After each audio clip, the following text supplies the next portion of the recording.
Salam harmoni.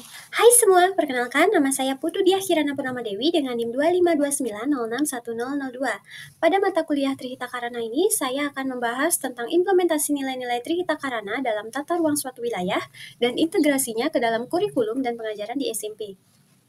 Sebelumnya, ada pertanyaan yang muncul di benak saya mengenai materi ini.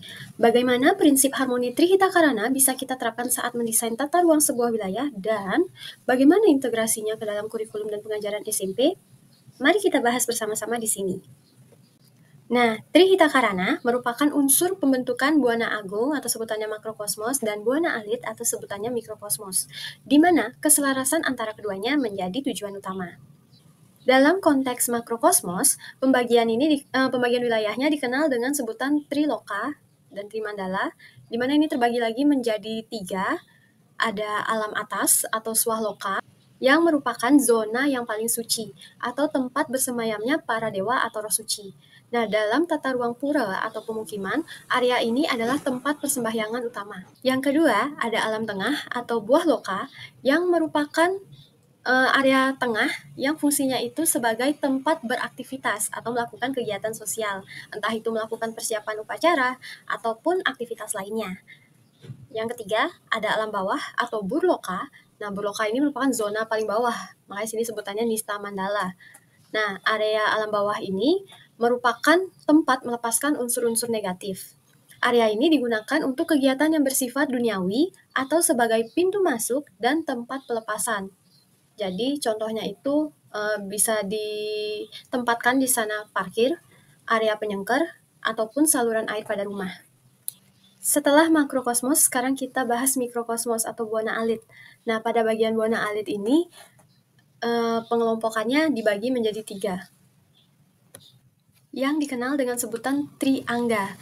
Nah, di Triangga ini, pembagiannya yang pertama ada kepala. Kepala ini bagian yang paling suci atau utama. Nah, ini adalah area yang paling penting dalam pembangunan yang diarahkan ke gunung atau kaje. Dan juga di sini diarahkan ke arah matahari terbit atau kangin, contohnya sanggah atau padmasana. Yang kedua yaitu bagian badan atau madya angga. Bagian tengah ini berfungsi sebagai pusat aktivitas, sama juga seperti madya mandala. Jadi, ini adalah area hunian atau kegiatan sosial. Contohnya itu bisa kita pakai balai daje ataupun dapur, karena di sana bisa melakukan aktivitas. Nah, yang ketiga, ada kaki bagian nista angga. Nah, bagian ini berfungsi sebagai fondasi dan tempat melepaskan, entah itu melepaskan aura negatif ataupun aura buruk lainnya. Nah, area ini diorientasikan ke laut atau arah ke laut dan matahari terbenam atau kauh. Contohnya itu adalah gerbang masuk ataupun kamar mandi. Nah, dari Buana Agung dan Buana Alit ini tercipta harmonisasi sehingga terjadi hubungan di antara keduanya. Di sini di bagian kepala ataupun di bagian Swaloka. Nah, di sini merupakan zona atau tempat yang paling suci. Kalau yang bagian madya, entah itu badan ataupun alam tengah, di sana merupakan pusat aktivitas atau kegiatan sosial. Nah, kalau yang ketiga, yaitu bagian kaki yang disebut dengan nista mandala ataupun sini nista angga. Nah, di sana adalah tempat untuk melepaskannya ini banyak, entah itu melepaskan energi negatif ataupun melepaskan energi buruk lainnya.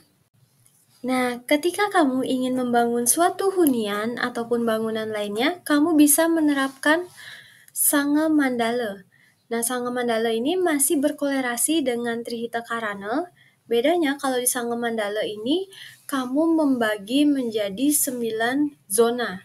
Kalau tadi kan Trimandala cuma 3 zona, Utama, Madya, sama Nista. Kalau Sangha Mandala ini jadi 9. Jadi ada Utama Ning Madya, ataupun Utama Ning Nista, dan juga yang lain-lainnya. Sekarang kita akan belajar penerapannya di tata wilayah SMP Negeri 2 Kuta Selatan sebagai contoh. Nah, di sini kamu bisa melihat denah SMP Negeri 2 Kuta Selatan. Dan kita bahas ketiga elemen Trihita Karana juga. Di sini ada Parahyangan, Pawongan, dan Palemahan. Dari denah ini, kalian perlu ingat kalau Parahyangan itu kan hubungan antara manusia dengan Tuhan. Berarti di sini kan diterapkannya melalui sembahyang. Sembahyang itu kan di pura. Nah, berarti kita cari di area paling suci apakah sudah benar penempatannya. Dan penempatannya di sini sudah benar. Jadi Padmasana dan Tugu Karang itu diletakkan pada wilayah utama Ning Utama, dan juga di sini ada utama Ning Miste. Jadi masih diletakkan di wilayah utama. Nah, kenapa diletakkan di utama? Karena ini menunjukkan bahwa Tuhan adalah sumber utama kita, baik itu dalam ilmu pengetahuan ataupun kesejahteraan. Nah, yang kedua, pawongan. Pawongan ini bisa kita lihat dari denah ini ada perpustakaan, ada lapangan upacara, dan ada juga ruang kelas yang merupakan pusat kegiatan sosial dan pendidikan. Nah, pada zona madya ini juga menyediakan fasilitas dasar yang bersih untuk mendukung kebutuhan sosial dan fisik dari warga sekolah, baik itu siswa, guru, ataupun warga lainnya. Nah, yang ketiga, palemahan. Di bagian palemahan, ini di bagian niste, di sini terdapat tebe modern. Jadi tebe modern ini digunakan sebagai alat untuk mengolah sampah, khususnya sampah organik, dan juga bisa dijadikan sebagai kebun edukasi. Nah, di sini kamu bisa melihat denah SMP Negeri 2 Kuta Selatan, dan kita bahas ketiga elemen Trihita Karana juga. Di sini ada parahyangan, pawongan, dan palemahan. Dari denah ini, kalian perlu ingat kalau parahyangan itu kan hubungan antara manusia dengan Tuhan. Berarti di sini kan diterapkannya melalui sembahyang. Sembahyang itu kan di pura. Nah, berarti kita cari di... Nah, setelah mempelajari tata ruang SMP Negeri 2 Kuta Selatan dan kita sudah mengambil nilai-nilai Trihita Karananya, sekarang kita integrasikan ke dalam kurikulum dan pengajaran SMP. Dari elemen parahyangan, yaitu hubungan manusia dengan Tuhan, guru dapat memulai dan mengakhiri pembelajaran dengan doa, jadi diajak siswanya untuk berdoa.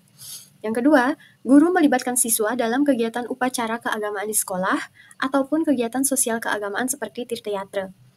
Yang ketiga, melalui mata pelajaran agama dan budi pekerti, guru dapat membelajarkan kepada siswa tentang esensi dari Trihita Karana.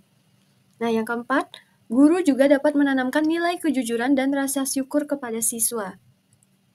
Lalu dari elemen pawongan, nah guru dapat melaksanakan pembelajaran secara berkelompok agar terjadi komunikasi dua arah, baik itu antara guru siswa ataupun dari siswa dengan siswa juga. Nah, yang kedua, pada mata pelajaran bahasa, baik itu bahasa Indonesia, Inggris, ataupun bahasa Bali, di sini guru dapat mengajak siswa untuk berlatih dalam hal komunikasi. Jadi nanti ketika misalkan si A nih, contohnya siswa A tahu nih siswa B tidak bisa bahasa Bali, maka siswa A tidak akan menggunakan bahasa Bali, melainkan bahasa yang dipahami oleh si B, sehingga akan terjalin komunikasi yang baik. Yang ketiga, pada mata pelajaran pendidikan Pancasila atau yang sering kita kenal dengan PKN, pendidikan kewarganegaraan, itu guru dapat membahas tentang konsep demokrasi, toleransi, dan gotong royong melalui perspektif Trihita Karana. Selain itu, untuk menjalin komunikasi yang baik dan juga mengikuti kegiatan sosial, di sekolah juga sudah ada kegiatan ekstrakurikuler atau OSIS, jadi siswa dapat mengikuti kegiatan tersebut. Lalu, guru juga dapat mengajak siswa untuk berdiskusi di Balai Bengong ataupun di taman baca yang kalau di SMP Negeri 2 Kota Selatan itu dikenal dengan Taman Cinta, untuk memecahkan kebekuan interaksi di ruang kelas formal.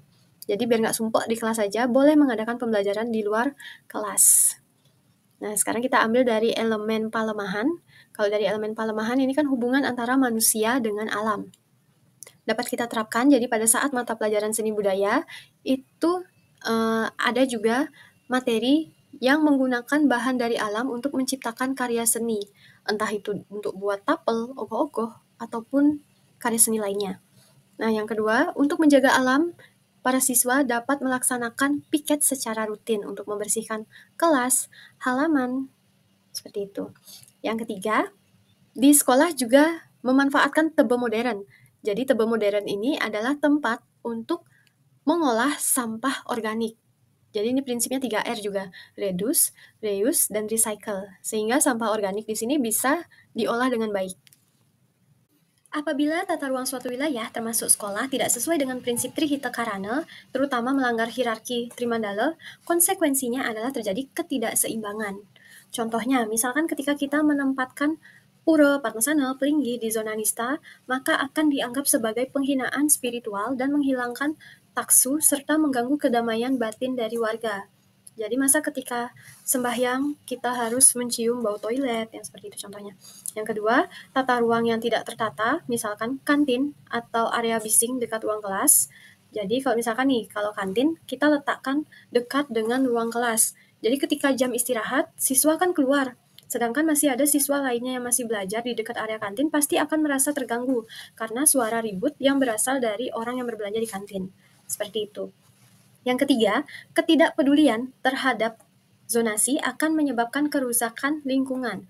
Misalnya, ketika menempatkan gudang limbah dekat sumber air, yang pada akhirnya akan berdampak buruk kembali lagi pada kesehatan dan kualitas hidup manusia.